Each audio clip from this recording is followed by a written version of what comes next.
कभी भी दुनियादारों से उम्मीदें वाबस्ता न करें। एक बात सुने बड़ी शानदार, इमाम गजाली ने लिखी है। इमाम गजाली फरमाते हैं कि हारून रशीद ना हज करके वापस आया बगदाद में, तो कोने में हजरत बहलोल दाना बैठे थे। रश बहुत था, मजमा बड़ा था। हजरत बहलोल दाना भी सड़क के किनारे बैठे थे, तो सिपाही कहने लगे यहाँ से उठ जाओ। फरमाने लगे हारून रशीद की नींद नहीं, जमीन मेरे रब की है, मैं क्यों उठूं? वो करीब से गुजरा तो सलाम ली, तो आपने उसका प्रोटोकॉल देखा तो फरमाने लगे हारून रशीद तुझसे तगड़े तगड़े मोटे मोटे प्रोटोकॉल मैंने लोगों के देखे, और ये जो तेरे दाएं बाएं आज तेरे नारे लगा रहे हैं, ये पहले उन लोगों के नारे लगाया करते थे। और थोड़ा वक्त गुजरने दे, जो तेरे बाद आएगा ना, ये सारे फिर उनके नारे भी लगाएंगे। तू झूठ की दुनिया में जिंदा है, इनसे तूने उम्मीदें वाबस्ता की है, ये कल उसके नारे लगाएंगे। उसके दिल पे बड़ा असर हुआ, घोड़े से उतर आया, आगे कहने लगा हुजूर आपने मुझे बड़ी अच्छी नसीहत की है, मेरा दिल बड़ा ठंडा हुआ है। मैंने सुना है आप मकरूज हैं, कुछ लोगों का कर्ज, तो मुझे कोई हुक्म ही कर दें। आप हंसने लगे, फरमाने लगे यार तू तो बड़ा ही बेवकूफ है, बड़ा ही बेवकूफ है तू, मैं तुझे नसीहत कर रहा हूं, तू मुझे उलझा रहा है। हुजूर कोई हुक्म कर दें। क्या खूबसूरत अंदाज है रब करीम के बंदों का। हजरत बहलोल दाना फरमाने लगे तेरा रब कौन है? कहा अल्लाह। तो फरमाया मेरा कौन है? कहा अल्लाह। फरमाने लगे ये तो नहीं ना हो सकता कि अल्लाह हारून रशीद को देता रहे और बहलोल दाना को भूल ही जाए। ये तो नहीं ना हो सकता कि हारून रशीद को देता रहे और बहलोल दाना को भूल जाए। फरमाया उसका दिल, उसका इरादा हुआ, इरादा कुदरत हुआ कि बहलोल मकरूज रहना चाहिए, तो अगर रब मुझे रखना चाहता है, दुख कबूल मोहम्मद बख्शा राजी रहन प्यारे, अगर वो चाहता है मैं मकरूज रहूं तो मैं भी चाहता हूं कि मैं मकरूज ही रहूं। ये तो नहीं ना हो सकता कि तुझे दे और मुझे ना दे। फरमाया मेरी तुझसे कोई उम्मीद नहीं, मुझे जब भी देगा मेरा रब भी देगा, और वो देगा तो फिर इंशाल्लाह खजाने खोल के देगा। दुनियादारों से उम्मीदें वाबस्ता करना, लोगों के पीछे, ये छोड़ दें। आप बेचैन रहेंगे, बेकरार रहेंगे। अल्लाह वालों से जरूर उम्मीदें वाबस्ता करें, इसलिए कि उनके पास जो कुछ होता है वो दरअसल रब का ही होता है।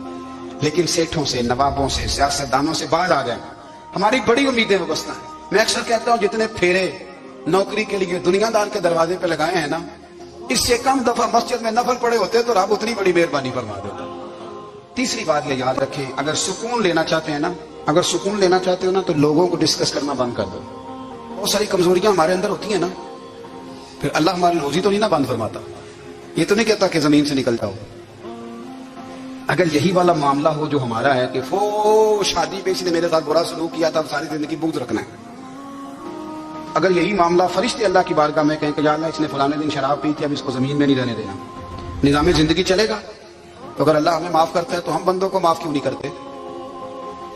आप यकीन करें, इतनी लंबी अदावतें, इतना लंबा हसद, इतना लंबा बुग़्ज़, इतना लंबा। हदीस मैंने पढ़ी, मैं हैरान रह गया। मेरे नबी करीम अलैहिस्सलाम ने फरमाया अपनी बीवी से कभी बुग़्ज़ ना रखना। अगर उसकी एक बात नापसंद हो तो उसे छोड़ के वो बात देखो जो तुम्हें पसंद है। मैं इस हदीस को पढ़ के सोचने लगा कि क्या बीवी का भी बुग़्ज़ रखते हैं लोग?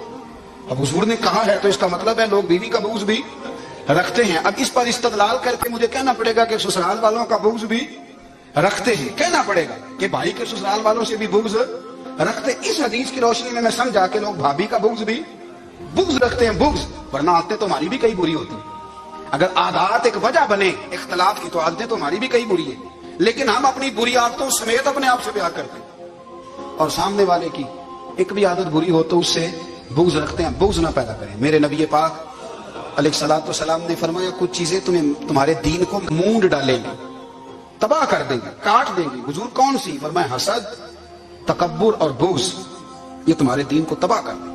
हम बेचैन इसलिए हैं कि हमने बहुत सारे लोगों का बुग़्ज़ पाला हुआ है, और हर फील्ड में सियासतदान ने सियासतदान का, जातियात पर उतर के बात करते हैं, मुअज़्ज़ज़ तरीन लोग, ताजर ने ताजर का, इल्ला माशाअल्लाह बाज़ जगह पे अहले इल्म भी एक दूसरे से अदावत रखते हैं। खुदारा दिल रब करीम के आने का ठिकाना है। ये साफ होगा तो इसमें रब रसूल के जलवे होंगे। अगर इसमें अदावत हो, इसमें बुग़्ज़ हो, इसमें कीना हो, निफाक, सुने मेरे रसूल करीम हज़रत अबू बकर सिद्दीक़ रज़ी अल्लाह तआला अन्हु कहते हैं मैं रो ही पड़ा। मक्का फतह हुआ ना, तो इकरमा बिन अबू जहल ने पैगाम भेजा कि मैं ना कलमा पढ़ने के लिए आ रहा हूँ। बात लंबी है, मैं मौजू पे रहना चाहता हूँ। कहते हैं जब वो आने लगा ना, तो नबी पाक ने हम सबको बुलाया, हम हाजिर खिदमत हुए। तो हुजूर फरमाने लगे कि उसके बाप ने ना बड़ा जुल्म किया है हमारे साथ, अबू जाल ने बड़ा सताया है, बड़ी तकलीफ दी है।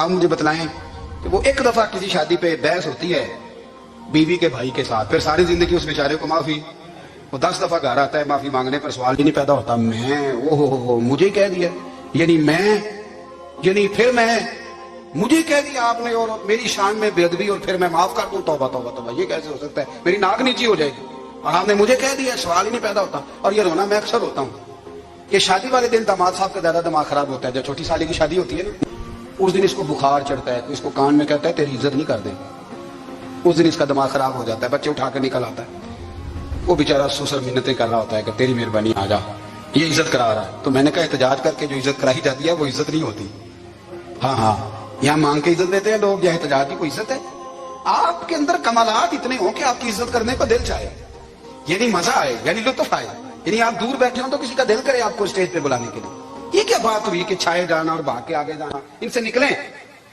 اکرمہ بن ابو جہل کلمہ پڑھنے کے ارادے سے آ رہے ہیں حضور علیہ السلام نے صحابہ کو بلایا کتنی زیادہ دعوت رکھی جا سکتی تھی معاذ اللہ کب سے وہ چلا تھا ظلم کرنے اور اس کے بعد اس کا بیٹا شروع ہو گیا کتنی باتیں تھیں جو ناقابل معافی تھیں پر کریم رسول نے ہمیں بتلایا ہے کہ سکون والی زندگی کہتے کس کو ہے جب سب لوگ جمع ہو گئے تو حضور نے فرمایا بھائی وہ کلمہ پڑھنے آ رہا ہے اس کے باپ نے ظلم بڑے کیے ہیں پر میری نصیحت یہ ہے کہ اس کے سامنے اس کے باپ کو برا نہ کہے خبردار کوئی اس کے سامنے کوئی بات نہ کرے اب وہ کلمہ پڑھنے آ رہا ہے مطیع ہو کے آ رہا ہے بان کے آ رہا ہے کہتے ہیں اللہ کے رسول نے نا کافی دیر تک خطبہ دیا بریفنگ دی بات سمجھائی جناب صدیق اکبر کہتے ہیں میں رو پڑا ایک صحابی مجھے کہنے لگے تمہیں کیا ہوا تو میں نے کہا میں مصطفیٰ کی رحمت پہ رو رہا ہوں دیکھو کن کے لیے حضور گراؤنڈ بنا رہے ہیں اے دیکھو کن کے لیے حضور تیاری کر رہے ہیں جنہوں نے ساری زندگی دشمنی کی خدا را یہ اندر سے عداوتیں نکال پھینکو او بھائی اتنا تو لمبا ٹائم ہی کوئی نہیں اتنا تو وقت ہی کوئی نہیں اس کو صاف رکھو بندہ کوئی کر بھی گیا تو کوئی حرج نہیں چنگی مندی